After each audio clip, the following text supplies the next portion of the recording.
তো খানপুর চলে আসলাম আমরা। খানপুর এসে দেখছিলাম যে কোন রেস্টুরেন্টটাতে বসা যায়, কোথায় গেলে আমরা একসাথে সব ধরনের খাবার পাবো। তো আমরা ফুড জোন এইটাকে চুজ করলাম। তো চুজ করে কয়েকটা আইটেমই অর্ডার করলাম। এরপর আমরা একটা রাইস বোল অর্ডার করলাম। রাইস বোলটা আমার কাছে খুব একটা ভালো লাগেনি, এর যে ঢাকার রাইস বোল আরো মজার হয়। এরপর আমরা অর্ডার করলাম চিকেন চাপ। চিকেন চাপটা অন্যগুলোর তুলনায় বেশ ভালো ছিল।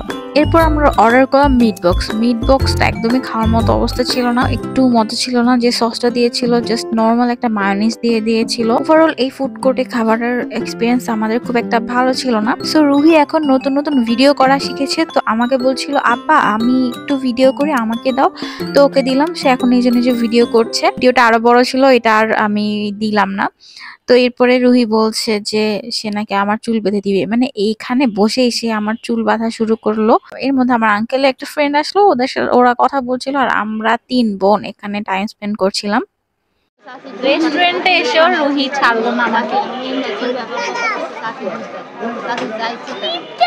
তখন মনে হয় প্রায় রাত 12টা বাজে। তো পুরো ফুড কোর্ট খালি হয়ে গেছে, একটাও মানুষ নাই। তো আমরা কয়েকজনই ছিলাম।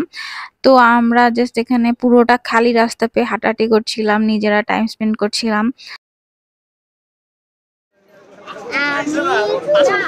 বাসায় যাওয়ার আগে আমরা সবাই মিলে মজার চা খেলাম একটা।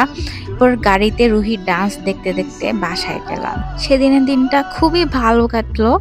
আমার ব্লগটা দেখার জন্য সবাইকে থ্যাংক ইউ। সবাই ভালো থাকবেন। আল্লাহ হাফেজ।